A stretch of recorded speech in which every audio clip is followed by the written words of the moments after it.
नमस्कार दोस्तों, decode exam के इस ऑनलाइन प्लेटफॉर्म पर मैं शिवम आप सभी का बहुत बहुत स्वागत करता हूं।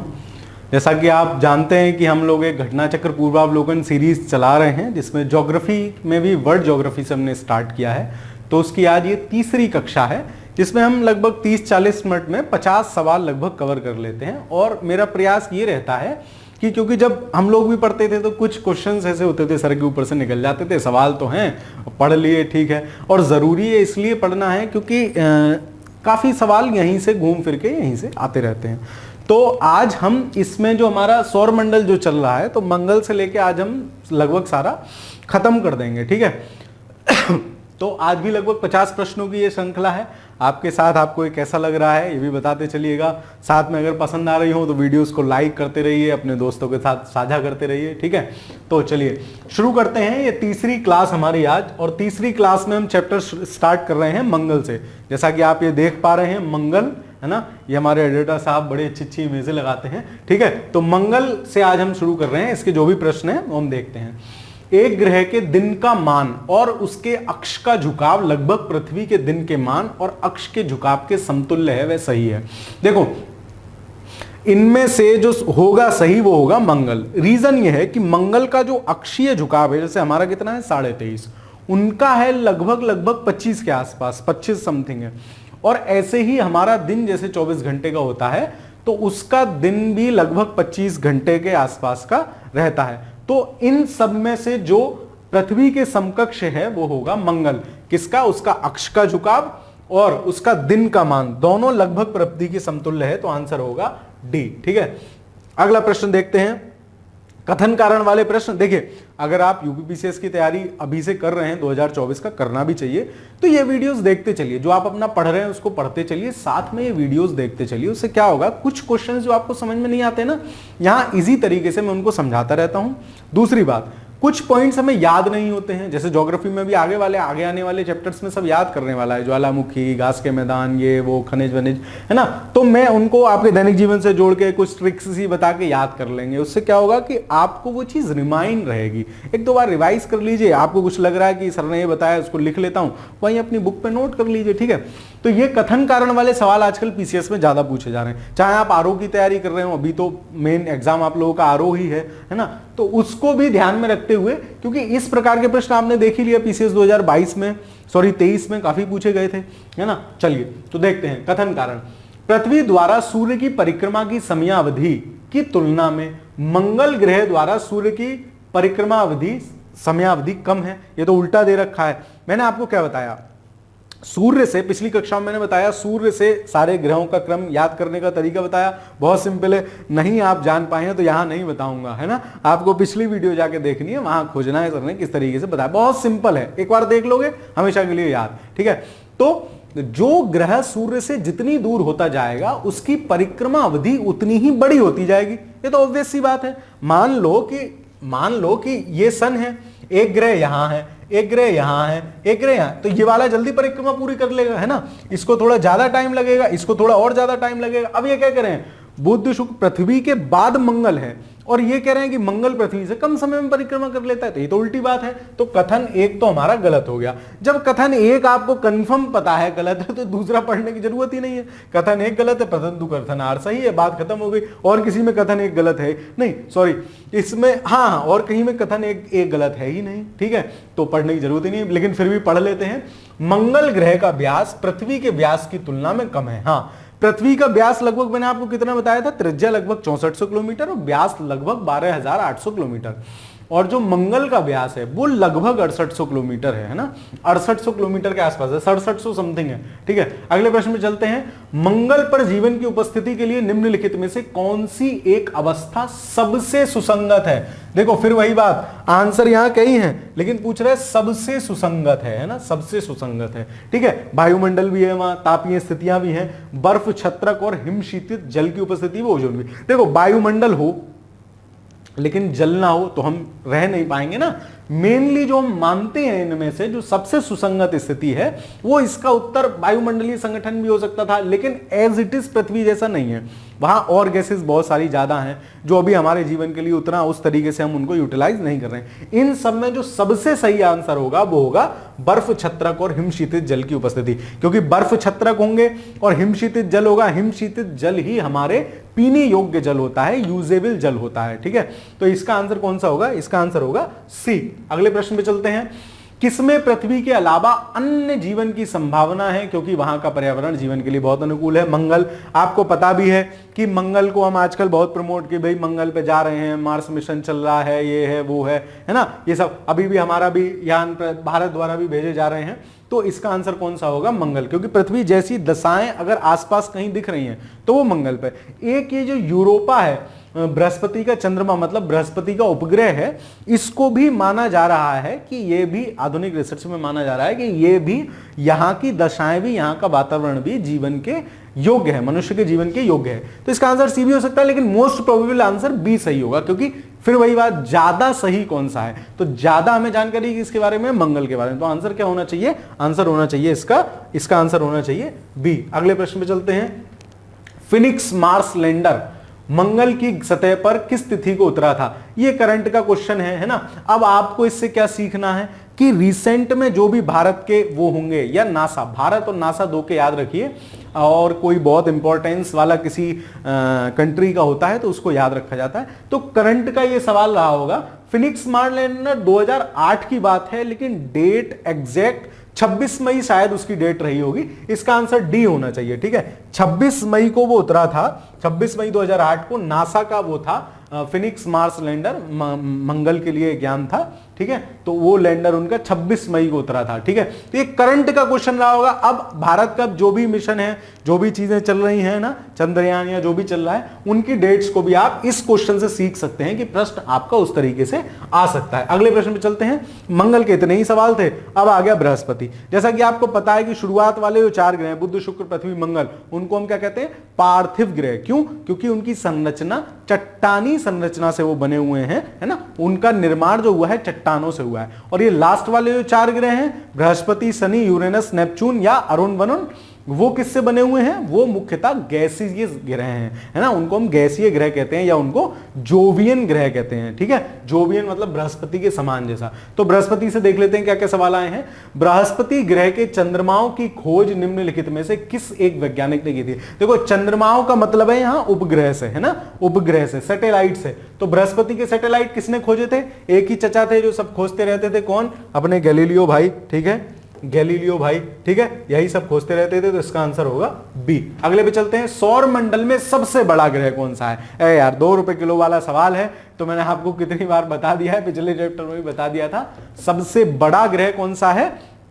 बृहस्पति है। बड़े के अनुसार भी क्रम में याद करना सरल है। पहले लास्ट वाले चारों लगाओ, बृहस्पति, शनि, यूरेनस, नेपच्यून। उसके बाद कौन सा आ जाएगा? पृथ्वी 5वें नंबर पे। फिर आ जाएगा शुक्र, है ना, पृथ्वी की जुड़मा बहन, हमारी मौसी, है ना, पृथ्वी माँ है तो भाई मौसी हो गई, ठीक है। फिर आ जाएगी शुक्र, फिर मंगल, फिर बुध, ठीक है। तो बड़े से छोटे के क्रम में भी ये हैं, आप इसको भी याद रख सकते हैं। याद रखने कुछ नहीं है, पहले लास्ट वाले चारों लगाओ, 5वें नंबर पे अपनी पृथ्वी, फिर पृथ्वी की बहन, फिर मंगल, और बुध तो मैं पता है बुध है ना, सबसे छोटा है, ठीक है, सबसे छोटा भी है और वैसे भी, ठीक है। तो इसका आंसर क्या होगा? सबसे बड़ा ग्रह कौन सा है? इसका आंसर होगा ए, बृहस्पति, ठीक है। सबसे भारी ग्रह कौन सा है? देखो, ये बहुत बड़ा है ना, बृहस्पति आकार में बहुत बड़ा है, यद्यपि इसका घनत्व कम है। मैंने आपको बताया था सबसे ज्यादा घनत्व किस ग्रह का है? बाय डिफॉल्ट हमारी पृथ्वी का है, ठीक है। लेकिन क्योंकि इसका आकार बहुत बड़ा है ना, आकार बहुत बड़ा है, इसलिए भारी भी है। तो सबसे भारी ग्रह भी हमारा कौन सा होगा? बृहस्पति। तो बृहस्पति के बारे में सबसे बड़ा ग्रह, गैसीय ग्रह और भारी ग्रह। सूर्य के इर्द गिर्द परिक्रमा के लिए निम्नलिखित में से कौन सा एक ग्रह अधिकतम समय लेगा? कुछ नहीं सोचना है, इन चारों विकल्पों में से जो सूर्य से सबसे दूर है, मतलब अगर आपको वो क्रम याद है, क्रम याद करना मैं पिछली वीडियो में बताया है, आप देखिए उसको एक बार, बहुत इजी है ना। तो जो इन 4 ऑप्शन में सबसे सन से दूर है वो सबसे ज्यादा समय लेगा। पृथ्वी, बृहस्पति, मंगल, शुक्र, इन सब में सबसे दूर कौन सा है? बृहस्पति, है ना, क्योंकि हमारा क्रम क्या है? बुध, शुक्र, पृथ्वी, मंगल, बृहस्पति, शनि, ठीक है, बृहस्पति, शनि। अरे बहुत पीछे पहुंच गए। तो इनमें हमारा कौन सा होगा? कहां पहुंच गए भाई? अरे 1 मिनट रुकिए, स्लाइड काफी पीछे चली गई हैं, तो उनमें क्या होगा, इन सब में हमें ऑप्शन में देख लेना है। तो कौन सा अधिकतम समय लेगा, बृहस्पति सबसे ज्यादा समय लेगा, क्योंकि पृथ्वी और मंगल शुक्र ये तो सब पास के हैं, बृहस्पति इनमें सबसे दूर का है। अगले पे चलते हैं। बृहस्पति के बलय होते हैं, ठीक है, जैसे शनि के बलय है ना, शनि के चारों तरफ आप जो सौर मंडल वाले चित्र में देखते होंगे तो शनि के चारों तरफ छल्ले हैं ना, ऐसे ही बृहस्पति के चारों तरफ भी छल्ले हैं। लगभग वो लास्ट वाले चारों के ही चारों ओर छल्ले माने जाते हैं, लेकिन शनि के हमको दृश्यमान है ना, तो उनको हम चित्र में बनाते भी हैं, ठीक है। तो बृहस्पति का बलय किसका होता है, सिलिकेट्स का बना हुआ होता है। इसका आंसर होना चाहिए ए, सिलिकेट्स के बने हुए होते हैं, ठीक है। अगले प्रश्न में चलते हैं। निम्नलिखित में से कौन सा ग्रह पृथ्वी कौन ग्रह के सर्वाधिक प्राकृतिक उपग्रह अथवा चंद्रमा है। तो इनमें भाई बृहस्पति और शनि में चलती रहती है लड़ाई, कभी बृहस्पति के ज्यादा हो जाते हैं, कभी चंद्रमा के ज्यादा हो जाते हैं। कैसे, वो खोज के आधार पर है। आजकल शनि चल रहा है तो शनि के सबसे ज्यादा है, इसका आंसर होगा सी, ठीक है। अगले प्रश्न, अगले आ जाते हैं शनि। ये देखिए कितना चारों तरफ इसके छल्ले हैं, ठीक है, शनि। इसके प्रश्न देखते हैं। शनि सूर्य के चारों ओर चक्कर लगाने में समय लेता है, ठीक है। जैसे हमारी पृथ्वी कितना समय लेती है, 365 दिन, तो उसी के सापेक्ष लगभग हम मान रहे हैं कितना समय शनि लेता है। शनि का समय होता है 29.5 साल, लगभग 29.5 साल का समय शनि पृथ्वी के सूर्य के चारों ओर चक्कर लगाने में लेगा। मैंने आपको बता दिया है, जो जितना दूर होगा उसको चक्कर लगाने में उतना ही समय लगेगा। भाई मान लीजिए मैं सन हूं, एक कोई मेरे बराबर में है, वो फट से चक्कर लगा के आ जाएगा। एक इतना दूर है उसको और ज्यादा टाइम लगेगा, एक उतना दूर है उसको और, एक कैमरे के बाहर है हमारे उसको और ज्यादा टाइम लगेगा, ठीक है। चलिए, और एक आप बैठे हैं, आप चक्कर लगाएंगे तो कहां से कहां घूमेंगे और ज्यादा समय लगेगा। मतलब जो जितना ज्यादा दूर होगा उसको उतना समय लगेगा। बेसिक कॉन्सेप्ट है, समझ लोगे कई सवाल सरल हो जाएंगे, ठीक है। चलो, किस ग्रह के चारों ओर बलय हैं, तो इनमें सब में तो शनि के हैं। वैसे जो बृहस्पति, शनि, अरुण, वरुण उनके चारों ओर हैं, लेकिन इन सब में से शनि, और अगर उन सारे ग्रह का नाम दे रखा हो, शनि भी दे रखा हो, तब भी हम शनि को ही मारेंगे, क्योंकि शनि के सबसे ज्यादा हैं, दृश्यमान हैं, ठीक है।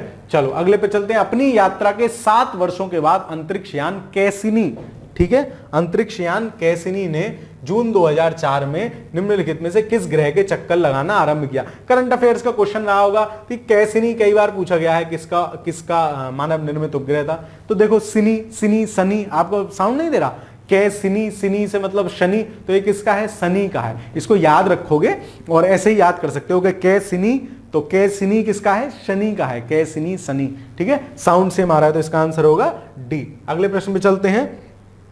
शनि ग्रह है प्लूटो से ठंडा। अब देखो ऐसे ही है, जो सूरज से जितना दूर होता चला जाएगा वो उतना ठंडा होता चला जाएगा। जैसे फॉर एग्जाम्पल, पृथ्वी बुध से ठंडी होगी कि गर्म, पृथ्वी बुध के बाद है मतलब बुध से ठंडी होगी।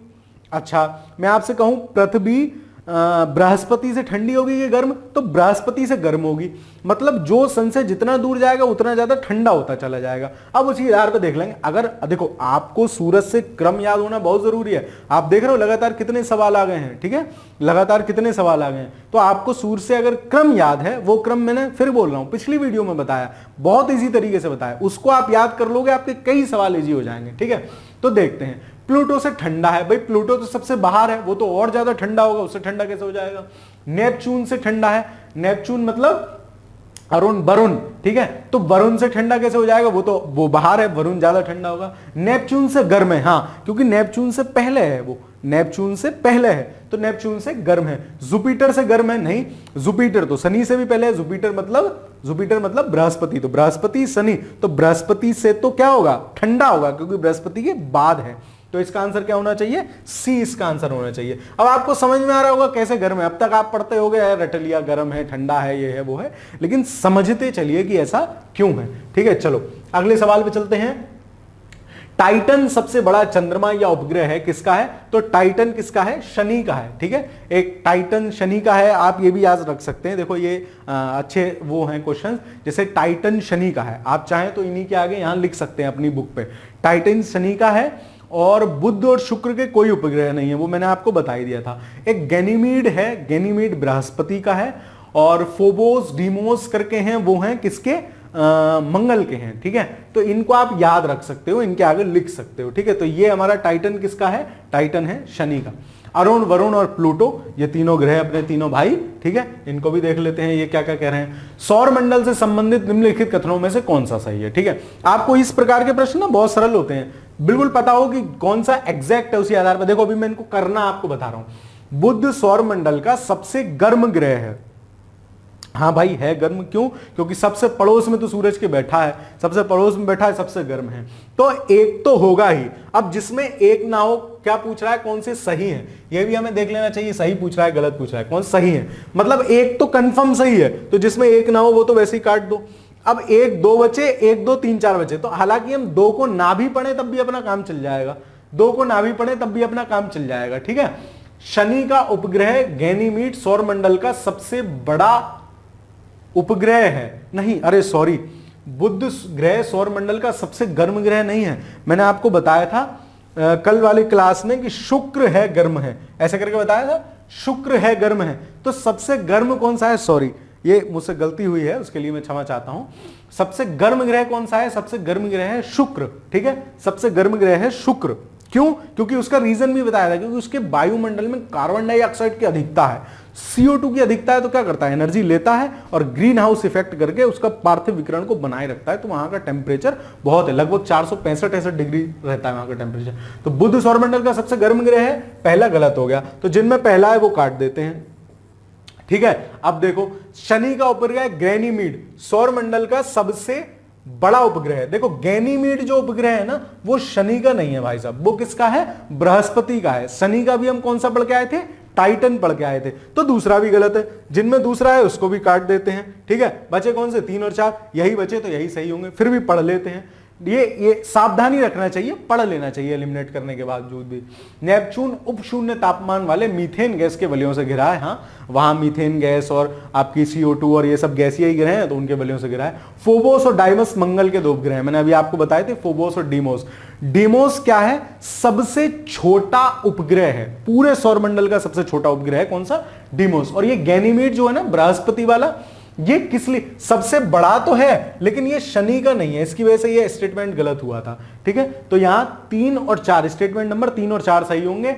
दूसरी चीज जो मैं आपको बता रहा हूं कि डाइमस या डीमोस ये पूरे सौरमंडल का सबसे छोटा ग्रह है, और गैनीमीड जो कि बृहस्पति का उपग्रह है वो पूरे सौरमंडल का सबसे बड़ा उपग्रह है, ठीक है। ये भी आप याद करते चलेंगे। अगली, यूरेनस सूर्य के चारों ओर एक परिक्रमा लेता है। यूरेनस कितना टाइम लेता है, यूरेनस शायद 36 ईयर आई थिंक लेता होगा। यूरेनस नेपच्यून नहीं 48, इसको आप लोग एक बार देख लीजिएगा बुक में से, मैं ठीक से कंफर्म नहीं हूं। इन दोनों में से एक आंसर होगा, बी या डी में से एक आंसर होगा, ठीक है, बी या डी में से एक आंसर होगा। अगली क्लास में मैं आपको एक बार कंफर्म कर दूंगा, ठीक है। वर्ष दीर्घतम होगा, अब फिर वही बात, वर्ष दीर्घतम, वर्ष किसको कह रहे हैं, जितने समय में वो सूर्य की परिक्रमा लगा रहा है उसको वर्ष कह रहे हैं। तो जो ग्रह जितनी दूर है उसका वर्ष सबसे बड़ा होगा, है ना।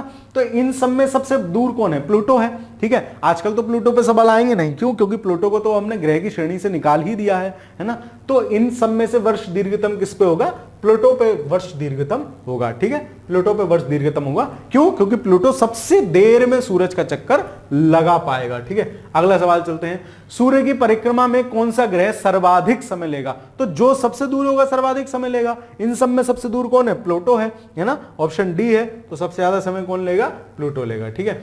इंटरनेशनल एस्ट्रोनॉमिकल यूनियन द्वारा वर्ष 2006 में दी गई नई परिभाषा के अनुसार निम्नलिखित में से कौन सा एक ग्रह नहीं है। हाँ, तो नई परिभाषा क्या दी थी, एक्चुअली बात क्या थी कि प्लूटो जो है शैतानी कर रहे थे। क्या शैतानी कर रहे थे, जैसे ये सूर्य है तो सब ग्रहों की ना अपनी कक्षा होती है, सब अपनी अपनी कक्षा में ही घूमेंगे, कोई किसी की कक्षा को ओवरराइड नहीं करेगा, किसी की कक्षा में शैतानी जाके नहीं करेगा। ये प्लूटो भाई जो थे, ठीक है, ये क्या कर रहे थे, अपने पड़ोसी, इनका पड़ोसी कौन था, नेपच्यून की कक्षा को ऐसे घूम के आ रहे, मतलब ऐसे जाते थे, नेपच्यून की कक्षा काटी और ऐसे करके बीच में से आ गए, मतलब दूसरे की कक्षा को ओवरराइड कर रहे थे। एक इस आधार पर, दूसरा आधार यह था कि इससे बड़े हमारे पास 1-2 क्षुद्र ग्रहों की खोज और हो चुकी थी जिनका आकार इससे बड़ा था, तो हमने इसको क्षुद्र ग्रह की श्रेणी में रख दिया, है ना। और अब क्या है, ये ग्रह नहीं है, तो 2006 में प्लूटो को हमने ग्रह से खत्म कर दिया है। अगला देखिए, सौर परिवार का सबसे छोटा ग्रह कौन सा है, तो प्लूटो है। हाँ, अगर अब सवाल आता है तो प्लूटो अब सौर मंडल का पार्ट नहीं है, तो अब सबसे छोटा ग्रह कौन सा है? बुध है। बुध सबसे छोटा, शुक्र सबसे गर्म, ठीक है। बुध सबसे छोटा, शुक्र सबसे गर्म, ऐसे याद रखिए, शुक्र है गर्म है, ठीक है, शुक्र है गर्म है। सौर मंडल का सबसे ठंडा ग्रह कौन सा है? तो सबसे ठंडा, जो सबसे दूर होगा वो सबसे ठंडा होगा, तो इनमें सबसे दूर कौन सा है? नेपच्यून, यूरेनस नेपच्यून या वरुण, इसका नाम होगा वरुण। वरुण भाई सबसे ठंडे हैं, सबसे दूर हैं, इसलिए नेपच्यून सबसे ठंडा है। कौन सा ग्रह सौर जगत का सबसे दूर का ग्रह है? तो दूर का कौन सा है भाई? सब प्लूटो होंगे इनमें, लेकिन हां, इस सवाल का आंसर होगा कभी प्लूटो कभी यम। क्यों? कभी वरुण कभी यम, क्यों? मैंने आपको बताया ना, ये क्या कर रहा है, इसको हमने उसकी श्रेणी से हटाया ही क्यों? मान लो ये कक्षा थी किसकी? ये कक्षा थी वरुण की, ठीक है, ये अपना वरुण है, और ये थे प्लूटो। तो ये क्या कर रहा था? ऐसे आ जा रहा था, ऐसे इसकी कक्षा काट दी। जब इसने कक्षा काटी तो क्या हुआ? सबसे दूर उस स्थिति में वरुण हो गया कि नहीं हो गया? इसलिए इस सवाल का आंसर क्या होगा? कभी वरुण कभी यम। ये संभवतः 2006 से पहले का प्रश्न होगा, है ना। इस तरीके से भी सवाल आते हैं। मैं वही कहता हूं, ज्यादा सही आंसर कौन सा है वो हमें देखना रहता है, ठीक है। चलिए अगले प्रश्न पे आते हैं। यद्यपि सामान्यतः प्लूटो सबसे दूरस्थ है, पर उसका परिभ्रमण पथ बहुत ही दीर्घवृत्तीय है, जो किसी अन्य ग्रह के पथ को काटता है, ठीक है। परिणामतः 1979 से आरंभ हुई 20 वर्ष की अवधि में प्लूटो सबसे दूरस्थ नहीं है। तो कौन सा है? तो ये नेपच्यून की कक्षा को काटता है। सबसे दूरस्थ कौन सा होगा? इसमें नेपच्यून होगा। आंसर क्या होगा? आंसर होगा इसका डी, ठीक है। अगले सवाल पे चलते हैं। निक्स और हाइड्रा किसके चंद्रमा है? निक्स और हाइड्रा किसके चंद्रमा है? निक्स और हाइड्रा किसके चंद्रमा है? ये प्लूटो के चंद्रमा है, निक्स और हाइड्रा, ठीक है। प्लूटो के उपग्रह हैं, ठीक है। उपग्रह क्या होते हैं? जो ग्रह के चारों ओर चक्कर लगाते हैं। ग्रह क्या होते हैं? जो किसी स्टार के चारों ओर चक्कर लगाते हैं। और स्टार क्या होते हैं? जिनके पास ऐसे क्या कहते हैं, सेलेस्टियल बॉडी, ऐसे खगोलीय पिंड जिनके पास अपना ऊष्मा और प्रकाश होता है, दैट इज स्टार, ठीक है। चलिए अगला चलते हैं, चंद्रमा पे आ जाते हैं, ठीक है। चंद्रमा पे आ जाते हैं। देखो, मानव ने चंद्रमा पर पहला कदम कब रखा? 1969 में अमेरिका का मिशन अपोलो 11, ठीक है। अमेरिका का मिशन अपोलो 11 के द्वारा 3 व्यक्ति चंद्रमा पर गए थे, जिसमें से 2 बेचारे चंद्रमा पर उतरे थे, एक उसी यान में अंदर रहे थे। तो उतरने वाले पहले व्यक्ति कौन थे? नील आर्मस्ट्रॉन्ग, ठीक है, नील आर्मस्ट्रॉन्ग। तो 1969 में हमने चंद्रमा पे कदम रखा, 69 में हमने चंद्रमा पे कदम रखा। सी ऑफ ट्रांक्विलिटी, इसको बोलते हैं, हिंदी में बोलते हैं शांति का सागर। ये कहां पर है? ये चंद्रमा पे है। चंद्रमा पर कुछ ना ब्लैक स्पॉट टाइप दिखाई देते हैं, तो उन ब्लैक स्पॉट को, उन धब्बों को हम लोग कह देते हैं सी ऑफ ट्रांक्विलिटी या शांति का सागर। तो इसका आंसर क्या होगा? इसका आंसर होगा चंद्रमा। अगले पे चलते हैं। चांद सदैव एक अभिन्न फलक ही पृथ्वी की ओर अभिमुख होता है। चांद का सदैव एक अभिन्न फलक ही पृथ्वी की ओर अभिमुख होता है, ठीक है। अभिन्न फलक का मतलब हो गया, जैसे ये मेरी पृथ्वी है, ये मेरी पृथ्वी है, ये मेरा चंद्रमा है, तो इसका यही वाला हिस्सा दिखता है, मेरे हाथ का जो बैक वाला हैंड है ना, वो नहीं दिखता है। क्यों? रीजन क्या है? जितनी देर में ये एक पूरा राउंड लेगी, उतनी देर में ये भाई साहब पूरा राउंड ले लेंगे। तो मतलब क्या होगा? मान लो यहां अभी आपको अफ्रीका दिख रहा है, तो अफ्रीका के सामने ये वाला हिस्सा, इस प्रश्न का मतलब समझिए, अफ्रीका के सामने ये वाला हिस्सा है, और जैसे ही ये हाथ घूमा, इतनी देर में ही ये पृथ्वी पूरी घूम आएगी, तो अफ्रीका को फिर वही हिस्सा दिखाई देगा, है ना। इसी तरीके से अफ्रीका जैसे मान लीजिए घूम के एशिया पे आया, तो ये भी इतना घूम गए, तो एशिया को यही वाला हिस्सा दिखाई देगा, ठीक है। तो ये मतलब है इसका, चांद का सदैव एक अभिन्न फलक ही पृथ्वी की ओर अभिमुख होता है, ठीक है। क्यों होता है? चांद अपने अक्ष पर 23.5 दिवस में घूर्णन करता है, जो लगभग उतनी ही अवधि है जिसमें पृथ्वी अपनी परिक्रमा पूरी करती। नहीं, ये गलत है। चांद अपनी वो घूर्णन 23.5 उसमें पूरा नहीं करता है, वो तो घूर्णन अपना पूरा करता है 24 घंटे में ही घूर्णन पूरा कर लेता है, जितनी देर में पृथ्वी पूरा करती है। तो दिवस यहां गलत है, ठीक है, दिवस यहां गलत है। तो क्या होगा? आर गलत हो गया, तो ए सही है, आर गलत है। तो इसका आंसर क्या होगा? इसका आंसर होगा सी। इस वाले प्रश्न का आंसर होगा सी। अगले प्रश्न पे चलते हैं। पृथ्वी पर से चंद्रमा के पृष्ठ का केवल एक ही फलक दिखाई देता है, सेम बात है जो मैं अभी आपको बता चुका हूं, ठीक है। अपने अक्ष पर चंद्रमा के घूर्णन का काल उसके पृथ्वी के चारों ओर घूमने के काल के बराबर होता है, यह सबसे सही है, ठीक है। एक तो वो कॉन्सेप्ट था, दूसरा क्या था, है ना, दूसरा ये था कि जैसे क्या होता है, जैसे ये है और उसका जो घूर्णन काल है, मान लो ऐसे करके वो घूम रहा है और पृथ्वी ऐसे करके घूम रही है, तो घूमने के साथ साथ वो क्या होगा, एक ही डायरेक्शन दिखा। जैसे मान लो ये है पृथ्वी, मान लो ऐसे करके घूम रही है, और ये भाई साहब घूमते हुए जितनी देर में पृथ्वी ने ये चक्कर लगाया उतनी देर में इन्होंने एक चक्कर ऐसे करके लगा लिया, तो एक ही स्थिति हमको चारों तरफ दिखती है। ठीक है, अपने अक्ष पर चंद्रमा का घूर्णन काल उसके पृथ्वी के चारों ओर के घूमने के बराबर होता है। तो हाँ, ये कथन भी सही है और उसकी व्याख्या भी सही है। तो ए वाला इसका आंसर होगा कि ए और आर दोनों सही है, तथा आर ए आर जो आर है वो ए की सही व्याख्या करता है। अगले प्रश्न पे चलते हैं। चंद्रमा के धरातल पर दो व्यक्ति एक दूसरे की बात नहीं सुन सकते, क्यों? क्योंकि हमारा जो कम्युनिकेशन हो रहा है ना, उस कम्युनिकेशन में वायुमंडल का एक महत्वपूर्ण योगदान है, और जब वायुमंडल नहीं होगा तो हम क्या करेंगे, कुछ भी नहीं कर पाएंगे। तो चंद्रमा पर वायुमंडल नहीं, चंद्रमा पर कान काम करना बंद कर देते हैं, अंतरिक्ष सूट पहने होते हैं, कुछ नहीं। आंसर कौन सा होगा इसका? बी, क्योंकि चंद्रमा पर वायुमंडल नहीं है। वायुमंडल होता तो अब तक हम चंद्रमा पर बस्ती बसा चुके होते, चंद्रमा पर रहने का सोच चुके होते, जैसे हम मंगल पर रहने का सोच रहे हैं, उसको पृथ्वी के समान दूसरा ग्रह मान रहे हैं। चंद्र ग्रहण कब होता है? ये सूर्य ग्रहण, चंद्र ग्रहण मैंने आपको पिछले वीडियो में भी बताया था, आप उसको जाके ठीक से देख के समझ सकते हैं। तो एक बार और बता देता हूं, जैसे क्या है, ये है आपका सूरज, ये है आपका सूरज, और सूरज के चारों तरफ तो घूम रही है पृथ्वी, ठीक है, ऐसा करके, और पृथ्वी के चारों तरफ कौन घूम रहा है? इस शेप में घूम रहा है चंद्रमा। ये क्या है? चंद्रमा। ठीक है, सी फॉर चंद्रमा, सी फॉर कुछ और मत समझना, सी फॉर चंद्रमा ही है यहाँ। ठीक है, तो ये क्या है हमारी? ये है पृथ्वी, अर्थ। ठीक है, अब देखो होगा क्या कि जब ये तीनों एक सीध में आ जाते हैं, तो एक सीध तो ये हो सकती है कि ये सूरज हो, है ना, ये सन हो, ये अर्थ हो, ये क्या हो, ये मून हो। एक तो स्थिति ऐसी जैसे ये आपको दिख रही है। एक क्या हो सकती है, ये भाई सब घूम के यहां आ जाए, तो क्या होगा, ये हो जाएगा सन, ये हो जाएगा मून, और ये हो जाएगा अर्थ। ठीक है, तो क्या होगा, जब मून की परछाई पृथ्वी पर पड़ेगी तो क्या होगा, तो होगा सूर्य ग्रहण, सूर्य ग्रहण। ठीक है, और जब चंद्र ग्रहण कब होगा, जब पृथ्वी क्या होगी, बीच में आ जाएगी। ये वाली स्थिति किसकी है? ये वाली स्थिति है चंद्र ग्रहण की। ठीक है, इसमें क्या है, पृथ्वी बीच में आ गई है। जब पृथ्वी बीच में आ गई तो सूरज से जो ये प्रकाश बाबूजी ले रहे थे वो रुक गया, सूरज से प्रकाश ले रहे थे रुक गया, चंद्रमा ढका हुआ ब्लैक ब्लैक हमें दिखने लग गया। ठीक है, तो चंद्र ग्रहण की स्थिति कब होती है? जब पृथ्वी सूरज और चंद्रमा के बीच में आ जाती है। आंसर क्या होगा? बी। ठीक है, तो ये सूर्य ग्रहण चंद्र ग्रहण मैंने आपको बता दिया दोबारा, पिछली वीडियो में भी मैं एक बार ये बता चुका हूं। अगले सवाल पे चलते हैं। कौन सी परिस्थिति में चंद्र ग्रहण होता है? तो चंद्र ग्रहण कब होगा भाई? अमावस्या को थोड़ी ना होगा, अमावस्या वाले दिन तो चंदा मामा खुद ही छुट्टी पे रहते हैं। ठीक है, अमावस्या वाले मामा दिन तो चंदा मामा खुद ही छुट्टी पे रहते हैं। पूर्ण चंद्र या पूर्णिमा के दिन क्या होगा? पूर्ण चंद्र या पूर्णिमा के दिन क्या होगा? चंद्र ग्रहण होता है। तो इसका आंसर क्या होगा? इसका आंसर होगा सी, इसका आंसर होगा सी। अगले प्रश्न पे चलते हैं।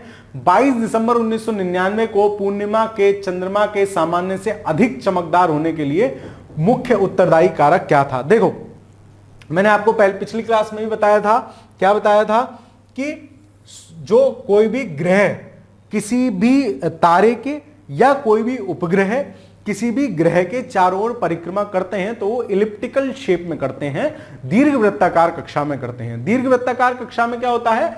दो सेंटर होते हैं, तो एक सेंटर पर इसके ग्रह है। ठीक है, अब मान लीजिए अगर ये मानू में सन है, तो पृथ्वी जब घूमती है तो एक स्थिति क्या होगी? पृथ्वी पास में होगी सन से, एक स्थिति क्या होगी? पृथ्वी सन से दूर होगी। तो इस स्थिति को क्या कहते थे हम? इस स्थिति को कहते थे उपसौर, जब पास में थी, और दूर थे तो उस स्थिति को क्या कहते थे? उस स्थिति को कहते थे हम अपसौर, दूर वाली स्थिति को। इसी प्रकार अगर ये सूरज और पृथ्वी ना हो करके ये क्या हो? ये हो चंद्रमा और पृथ्वी हो। ये क्या हो? ये हो चंद्रमा और पृथ्वी। मान लीजिए ये क्या है? ये मेरी अर्थ है, ये मेरी अर्थ है, ये मून है। मून भी तो अर्थ के इसी शेप में चक्कर लगा रहा है, तो क्या होगा? मून का भी यही हिसाब किताब होगा, एक बार सबसे पास आएगा, एक बार सबसे दूर जाएगा। तो जब सबसे पास आता है उस स्थिति को क्या कहते हैं? उस स्थिति को कहते हैं उपभू। ठीक है, उपभू। और जब सबसे पास में जाता है तो इसको क्या कहते हैं? इसको बोलते हैं अपभू। अपभू। ठीक है, अपभू। ठीक है, इसको क्या बोलते हैं? अपभू। तो क्या होगा? ज्यादा चमकदार कब दिखाई देगा? इस स्थिति में या इस स्थिति में? ज्यादा चमकदार कब दिखाई देगा? ज्यादा चमकदार सर उपभू वाली स्थिति में दिखाई देगा, क्योंकि पृथ्वी के थोड़ा निकट आ जाएगा, अपेक्षाकृत निकट आ जाएगा। चंद्रमा से पृथ्वी की दूरी कितनी है? 3,64,000 किलोमीटर लगभग, है ना। तो यहां कुछ हजारों का अंतर पड़ता है, पास में आ जाता है, तो उपभू वाली स्थिति में ज्यादा चमकदार चंद्रमा हमें दिखाई देता है। अगले प्रश्न में चलते हैं। जब अर्धचंद्र होता है तो सूर्य, पृथ्वी तथा चंद्रमा के बीच का कोण कितना होता है? कोण कितना होगा? 90 डिग्री होगा जब अर्धचंद्र होगा, ठीक है, 90 डिग्री होगा, ठीक है। ये इस तरीके से घूमता है पृथ्वी के चारों तरफ, ये सन है, ठीक है। तो इस तरीके से घूमता है चंद्रमा पृथ्वी के चारों तरफ। तो जब यहां होता है तो 180 डिग्री का कोण होगा, तीनों एक सीध में होंगे, और यहां जब होगा तो क्या होगा? 90 डिग्री का होगा। इस स्थिति में क्या होता है? अर्धचंद्र होता है, ठीक है। अर्धचंद्र कैसे होगा? ये स्थिति आधी है भाई, यहां से यहां आ जाएगा, फिर यहां से यहां आएगा, तो पूर्णिमा और अमावस्या में पूरा 1 महीना लग जाएगा ना, है ना, 1 महीना लग जाएगा। तो ये इसका आंसर क्या होगा? 90 डिग्री होगा, ठीक है, बी होगा।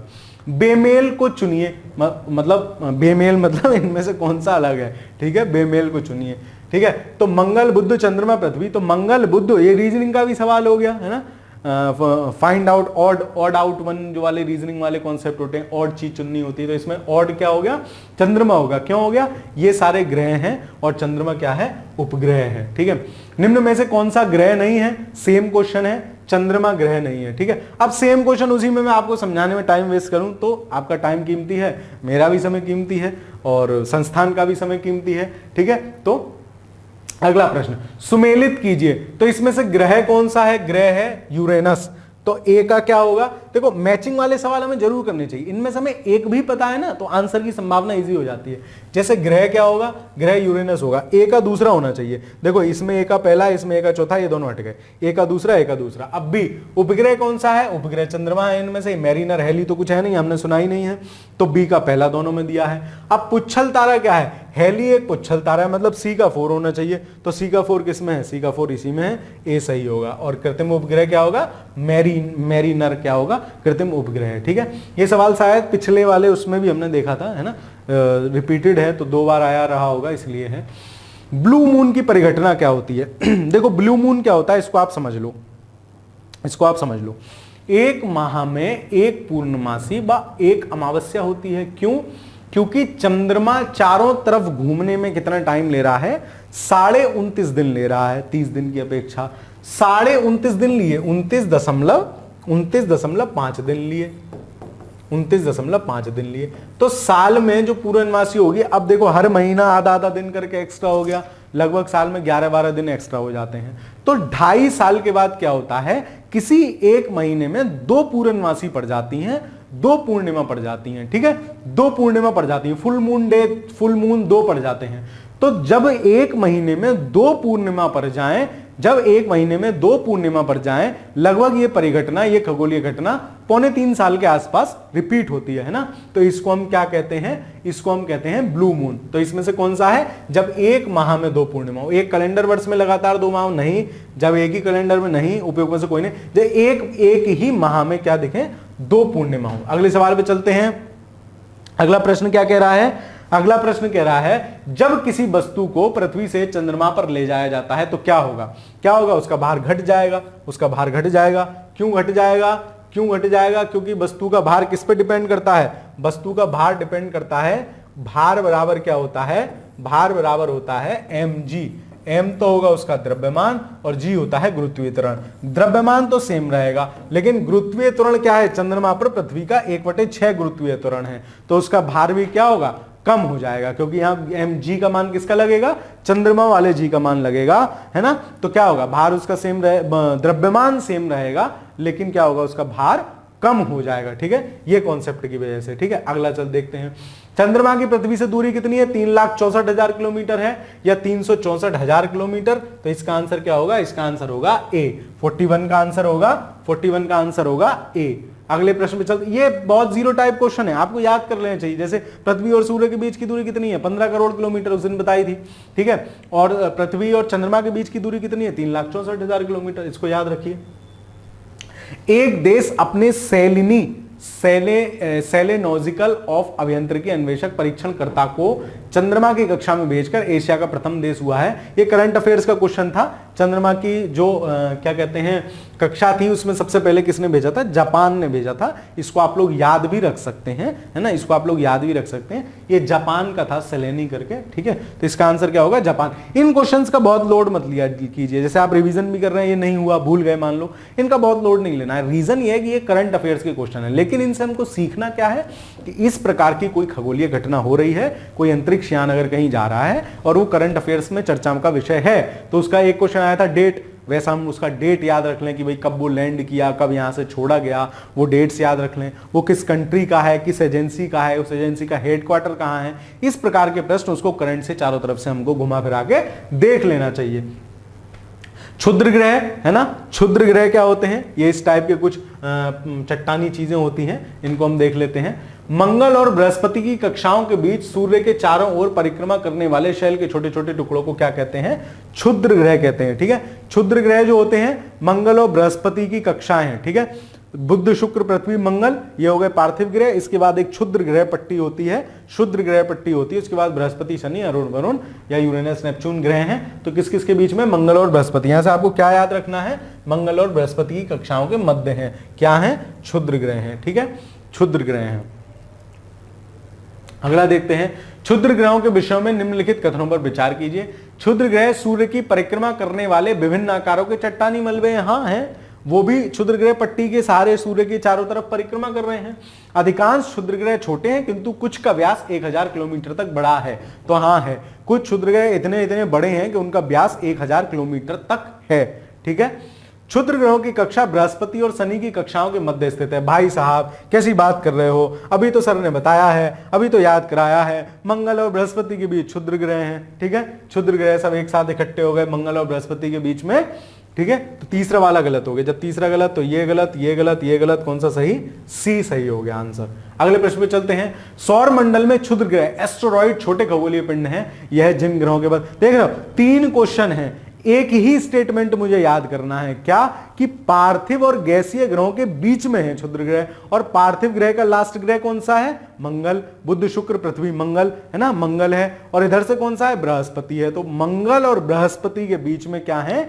मंगल और बृहस्पति के बीच में क्या है? क्षुद्र ग्रह है। पहले इसको ऐसे याद कर लेते थे हम, है ना, पहले ऐसे याद कर रखा था, अभी बता देता हूं आपको भी याद करना हो। जैसे इधर क्या है? मंगल, तो मंगल का मतलब हो गया मार्स, है ना, और ये क्या है? जुपिटर। जुपिटर मतलब बृहस्पति। ये एम जे है, इसको हम जे एम लिख लेते हैं। तो जे एम के बीच क्या हुए हैं? जम गए हैं। कौन जम गए हैं? क्षुद्र ग्रह, उसी पट्टी में घूम रहे हैं। तो क्षुद्र ग्रह कहां जम गए हैं? कहां जम गए? जे और एम के बीच। जे और एम मतलब जुपिटर और मार्स, मतलब मंगल और बृहस्पति। तो इसका आंसर क्या होगा? बी, ठीक है। आप देखो चीजों को दिमाग में रहना चाहिए, याद रहना चाहिए। जो चीज याद नहीं रह रही है, आसपास पड़ोसी, चचा, ताऊ किसी के नाम से याद कर लो, या घर में कोई छोटे बहन भाई, उनको 10 बार समझाओ, 10 बार बताओ। मम्मी किचन में काम कर रही हूँ, मम्मी को जाके 4 बार बताओ, मम्मी पता है क्षुद्र ग्रह बेल्ट कहाँ है? इनके बीच में है। हो सकता है 4 बार, डिस्क्लेमर साथ में है, 4 बार आपके द्वारा बताए जाने के बाद बेलन उछलता हुआ आपकी तरफ आ सकता है, ठीक है। तो मतलब बार बार बोल के अपने मन में दोहरा के चीजें, जो चीजें याद ना हो रही हैं उनको याद कर सकते हैं, कुछ ट्रिक्स बना सकते हैं, लेकिन याद तो अल्टीमेट आपको ही करना है अगर आपको सिलेक्शन लेना है तो, ठीक है। क्षुद्र ग्रह व धूमकेतु के बीच में क्या अंतर है? भाई साहब क्षुद्र ग्रह तो आपको बता दिए, धूमकेतु क्या है? ये धूम मचा रहे हैं, इनकी पार्टी चल रही है। हाँ सच में, मतलब धूम मचा रहे हैं, धूम मचा रहे हैं, पार्टी चल रही, लाइट्स जल रही होंगी। तो धूमकेतु क्या होते हैं? जिनके पीछे लाइट्स टाइप से चल रही होती है, इनको पुच्छल तारा भी कह लेते हैं कहीं कहीं, ठीक है। अभी देख लेते हैं। क्षुद्र ग्रह लघु चट्टानी ग्रहकाएं हैं, जबकि धूमकेतु हिम शीतित गैसों से निर्मित हैं। ठंड में बैठ के पार्टी धूम मच रही है इनकी, जिन्हें चट्टानी और धातु पदार्थ आपस में बांधे रखते हैं, ठीक है। ये कहां से आ गया? ये किसी का और का वो है। ये 46 क्वेश्चन में आपको बता देता हूं कौन क्या अंतर है। ये विकल्प किसी और के लग गए हैं, ठीक है। बांधे रखते हैं। क्षुद्र ग्रह अधिकांशतः बृहस्पति और मंगल की परिक्रमा के बीच पाए जाते हैं, जबकि धूमकेतु अधिकांशतः शुक्र और बुध। नहीं, धूमकेतु तो भाई साहब कहीं भी धूम मचा सकते हैं, ये यहां नहीं होंगे। ये वाला यहां तक तो पॉइंट सही है, लेकिन इसके आगे का ये गलत है, दूसरा गलत है।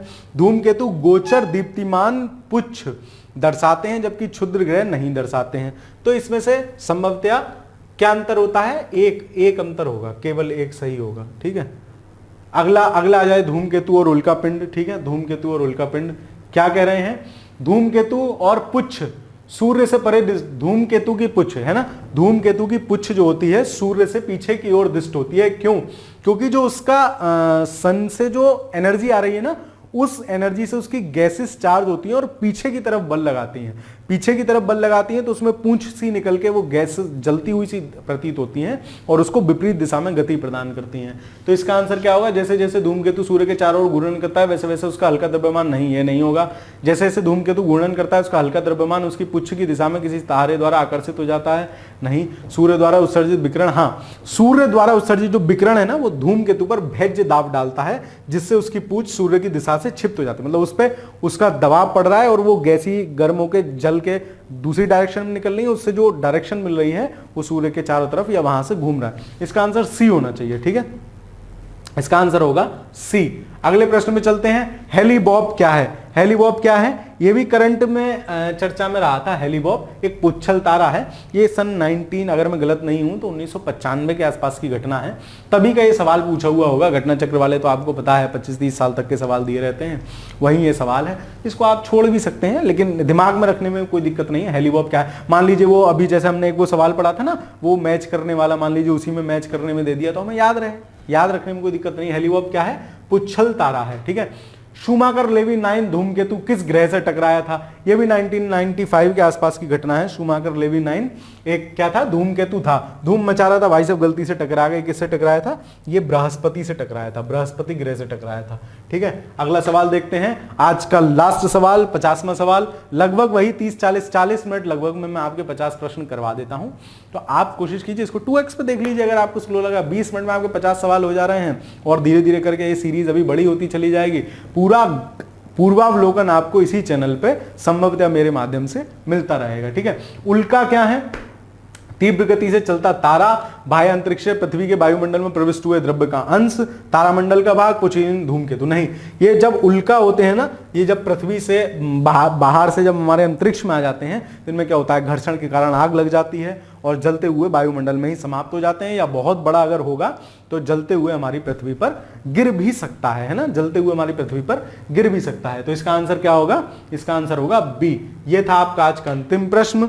बहुत बहुत धन्यवाद आपको पूरा धैर्यपूर्वक इस वीडियो को सुनने के लिए।